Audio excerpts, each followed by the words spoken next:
Hola, yo soy Mar y esta va a ser la lectura de La Morongo Band of Mission Indians y la Kickapoo por Elizabeth Alvin Mayer Joyce. Recuerda que el link de descarga del PDF estará en la descripción del video. Estaba a favor de la asimilación, esperando ciertos beneficios para alcanzar el American Way of Life, de Loria y Clifford, 1984-32. La política de civilización no era solo el confinamiento de las tribus en las reservaciones, sino, de acuerdo con la General Allotment Act, GA, Ley General de Parcelación de 1887, el gobierno federal persiguió una política de asimilación más eficaz cuando fraccionó la tierra tribal en parcelas para cada familia y se apropió de la tierra restante para destinarla a los colonos que llegaban de Europa. Según el gobierno federal, esta parcelación significaba un apoyo para que los indígenas pudieran salir de su pobreza e incorporarse a la sociedad blanca a través de la ciudadanía norteamericana, 1924. Pero en realidad fue la extinción de su supuesta soberanía, ya que se borraron las fronteras de las reservaciones y los indígenas estaban en peligro de asimilarse a la sociedad norteamericana. Pevar 2002, 8. A pesar de la Indian Reorganization Act, IRA, Ley de la Reorganización de 1934, que sancionaba la restauración del tribalismo indígena y la revitalización de la vida comunitaria en los años siguientes, el gobierno federal persiguió una política de disolución tribal mediante la incorporación y asimilación de las tribus norteamericanas a la sociedad norteamericana, a través de la reubicación, relocation, en 1956. El propósito era disolver a las tribus, ofreciéndoles trabajo y vivienda fuera de sus reservaciones, de preferencia en zonas urbanas. Pevar 2002, 9-12. En realidad, era una política para cambiar la cosmovisión de los integrantes de las tribus y, de esta manera, convertirlos en norteamericanos. Mediante la iniciativa de diversas organizaciones se denunciaba al Estado y a los agentes locales por violación de los derechos civiles de los indígenas, ya que durante los años de expansión anglosajona y de creación de reservaciones por el gobierno federal, las tribus norteamericanas perdieron su carácter soberano e independiente. En realidad, la soberanía concedida en sus constituciones era, según Loria y Clifford, 1984, 204-209, pura ficción. A pesar de la proclamación de la ley de la Indian Self-Determination Act, Ley de Autodeterminación de 1975, se cuestiona la supuesta autodeterminación de las tribus indígenas, porque era el gobierno mismo el que programaba esta ley. Wilkins 2002, 116. Es decir, el secretario del Interior entra en contacto con las tribus por medio de los contratos para planear, dirigir y administrar programas, aunque mediante su autorización. Prucha 2000, 276. Finalmente, en 1988, el Congreso promovió la Indian Gaming Regulatory Act, Ley Reglamentaria de los Juegos Indios, IGRA, supuestamente con el objetivo de garantizar una mayor autonomía económica y política, pero en realidad significaba controlar aún más a los gobiernos tribales por medio de la Comisión Nacional de los Juegos Indios, National Indian Gaming Commission, NICS. Después de esta trayectoria legal, surge la pregunta: ¿es la instalación de casinos en las reservaciones una medida más para acabar con las tribus por medio de su asimilación a la sociedad norteamericana, o se trata de una contribución al fortalecimiento tribal? Según John L. y Jean Komarov, por medio de los casinos, las tribus adquieren una identidad comercializada. Komarov 2009-9. Tenemos en julio de 2000 su fortuna en una industria del juego. Catelino 2004. Porque según este jefe, el futuro de las etnias está en las finanzas. Este fenómeno es parecido al casino capitalismo de las tribus nativas, que hace tiempo se ha conectado con la empresa étnica. Komarov 2009-8.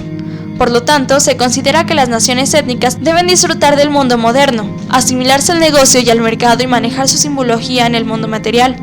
Además, se espera que los recursos, obtenidos por los casinos, abran las puertas a una nueva empresa de turismo cultural. De esta manera, el capital financiero se convierte en un capital dedicado a la cultura y viceversa. Komarov 2009-8. Cabe preguntar si las tribus experimentan, a través de la instalación de casinos en su territorio, un cambio de la cosmovisión a lo largo del tiempo o si fortalecen su etnicidad. La cosmovisión originaria de la Morongo Band of Mission Indians y su transformación a lo largo de la historia. Analizaremos la problemática en la Morongo Band of Mission Indians de California.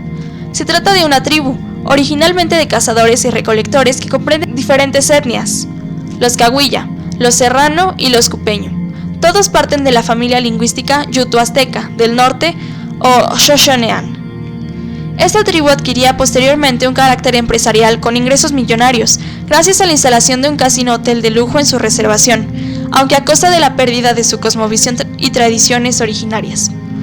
De esta manera, es menester saber cuál era su cosmovisión antes de la llegada de los europeos y cuáles eran los factores que provocaron estos cambios drásticos en la visión del mundo. Los Cahuilla, de la posterior Morongo Band of Mission Indians, se ubicaron entre las montañas de San Jorjonio y San Jacinto, y se dedicaron, como otros grupos Cahuilla, antes de la llegada de los españoles a su territorio, principalmente a la cacería y recolección de frutos silvestres, así como la cestería y alfarería.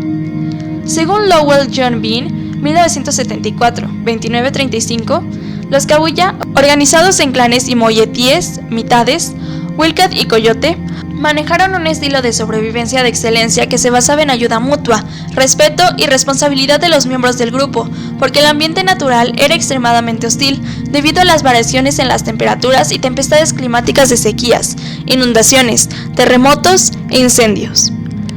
La lucha cahuilla por la supervivencia se apoyaba en la alta espiritualidad del grupo que se reflejaba en su organización social y vida ceremonial. Así, el jefe de la tribu, o el Net, era al mismo tiempo el responsable de las ceremonias. Con ayuda de sus asistentes, o Pasha, y los danzantes, o Nenevis, Bean 1974, 104-108, este grupo se distinguía por sus chamanes, o Pul, que pertenecen a la sociedad de los Pubalam, quienes recibían el poder de su espiritualidad de su creador Mucat, según Willard Part, 1938, y estaban al servicio de la tribu, ya sea localizando los animales de la casa, haciendo llover o ya curando a la gente. De esta manera, estos chamanes cahuilla estaban relacionados con la estructura religiosa, económica y política, según señala Bean 1974-111. La alegría para la vida surgió de lo que consideraban muy querida y hermosa Manel o Moon Maiden, doncella luna, que enseñó a los cahuilla cantos y juegos ceremoniales, así como plantas medicinales. Ella pertenece a los Nukatem o seres antropomórficos, creados por los dioses gemelos Mucat y Temeyawet o Tamaoid. James 1995, 68-75. Según Bean, existe una potencia inestable e imprescindible en el universo cahuilla, la que se divide en fenómenos que contienen la Iva para actuar con voluntad y otros que no tienen esta potencialidad. Esta fuente de energía o poder crea el mundo y el cosmos, en cuyo proceso interactúan dos masas de fuerzas, la masculina y la femenina, de las cuales surgieron los dioses Mucat y Temeyawet o Tamaoid. Mientras el primero usaba esta fuerza en forma apropiada, Temeyawet la desgastaba de manera inapropiada, creando personas deformes. Bean 1974-161. Por este motivo, Temeyawet cayó en un hoyo ocasionado por un terremoto sobre el cual se formaron las montañas. Aunque Temeyawet quería jalar el cielo hacia las profundidades, Mucat ganó la batalla. Cuando entró la calma, Mucat creó el Telmekish, lugar donde descansan los espíritus de los muertos. Este lugar se encuentra en la dirección este, guardada por el espíritu Moncatwet, quien nunca duerme ni muere. James 1995-75. James 1995-75. Así los cahuilla deben seguir un camino de responsabilidad, pues de no hacerlo no pueden pasar al Telmekish. James 1995-76. Estas creencias no solo implican una vida de obligaciones, sino también de alegría y armonía, como les enseñó Manel, la mujer de la luna. Era importante saber reír y disfrutar las danzas y cantos. Así, cuando los espíritus querían pasar al Telmekish, deberían acordarse de las normas de los juegos. James 1995-76. Cabe mencionar que los juegos estaban acompañados por cantos rituales y que la unión de los participantes provocaba alegría y diversión, lo que refleja cierta cohesión de los diferentes clanes de una moyeti al jugar contra la apuesta. Además, este encuentro de los diferentes moyeties era de suma importancia, ya que los cahuilla no podían casarse con gente de la misma moyeti. Así, las redes de parentesco se entretejían y se aumentaban, y con eso también la ayuda mutua, uno de los principios más importantes de la tribu. Por lo anterior, los cahuilla nunca se sentían solos, porque en todas partes tenían parientes, y en caso de emergencia, uno presentía a distancia que el otro necesitaba auxilio. Esta sensibilidad, según Modesto, surge en especial de la conciencia de que cada uno es parte de la comunidad a la que tiene que apoyar y acudir a cualquier parte de la sociedad en donde lo necesitan. Modesto, citado por Dozier, 1998-39. Traducción por Mayer. Quiere decir que no solo se brinda ayuda a los familiares, sino también a toda la comunidad, generando cierta cohesión grupal. Lo importante para los cahuilla es mantener el equilibrio, lo que es indispensable para la supervivencia en una naturaleza hostil, según el comentario de Joe May Modesto. Cada cosa se centraba en la unidad, el equilibrio y en la estabilidad. Dozier, 1998-39. Además, como dice un canto cahuilla, todo lo que uno da le será regresado a uno mismo. Si uno distribuye algo malo, recibe maldad. Por eso, Joe May Modesto comenta que se debe entregar la mejor parte de la vida para garantizar el equilibrio. Modesto, citado por Dozier, 1998-50-51. Así, el poder o el IVA que uno recibe incluye cierta responsabilidad para ponerse al servicio de la comunidad, ya sea en el papel de liderazgo, de la curandera, del buen cazador, o ya sea por medio de los oficios, por ejemplo, de hacer canastos y ollas, entre otros. Al mismo tiempo, según la interpretación de Bean, 1974-162, la posesión de estos dones ejerce una manipulación y un control del ambiente.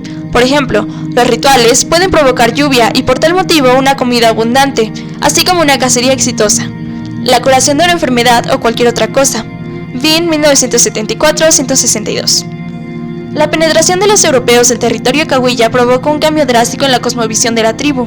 Desprendidos de grandes partes de su territorio, los cahuillas se vieron obligados a trabajar como peones para los invasores, es decir, la imposición de la voluntad.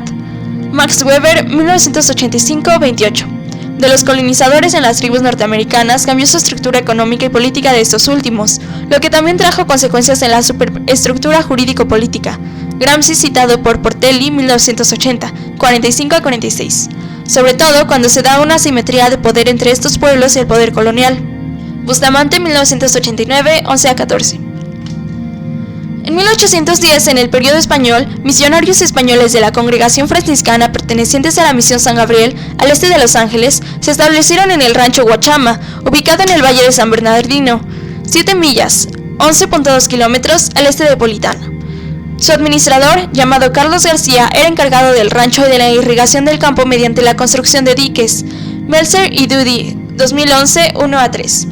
Según Louis Doody y Betty Kikumi Meltzer, los mismos cahuilla invitaron a los padres franciscanos a establecerse en este rancho, en donde aprendieron el sistema de irrigación, la agricultura y la ganadería, así como la religión católica. Doody y Meltzer, 2007-10. Empero, los cahuilla no podían prever los daños que ocasionó la introducción de la ganadería al campo, debido a la destrucción del ecosistema y del hábitat, ya que los cahuilla eran originalmente cazadores y recolectores de frutos silvestres. Además, la entrada de los misioneros franciscanos significaba un cambio en su estructura socioeconómica y en la forma de pensar. En realidad, el aprendizaje de los diferentes oficios y la construcción de zanjas para el riego de los cultivos los condujo a trabajos duros con escasa retribución. Eran ellos la base del florecimiento de la economía de las misiones. Así, los cazadores, anteriormente libres y orgullosos, se convirtieron en los vasallos de los colonizadores. En este caso, se nota el poder directo o el hard power, según Joseph Nye, 2002-9, que se dio mediante la invasión española y que tenía consecuencias ideológicas en esta etnia. A pesar de las circunstancias, los cahuilla de las misiones se distinguieron por su cooperación con los blancos, por su diligencia, aprendizaje y su actitud pacífica. En cambio, los no cristianos o los no convertidos al catolicismo se rebelaron en algunos casos contra los colonizadores, provocando luchas entre ellos mismos. Es decir, se formaron facciones políticas entre varios grupos para defender o atacar a los opresores. De este modo surgió una división entre cristianos y no cristianos, indígenas, provocado por la presencia de los misioneros franciscanos. A saber, los indígenas convertidos a la fe católica aceptaron en cierta medida asimilarse a la cultura occidental, en la cual la agricultura, la ganadería y los oficios jugaban un papel importante. Al mismo tiempo, esta vida sedentaria facilitaba la instrucción en la religión católica que en efecto cambió la cosmovisión de los indígenas. En nuestro caso, la de los cahuilla, lo que no podían aceptar los indios más disidentes.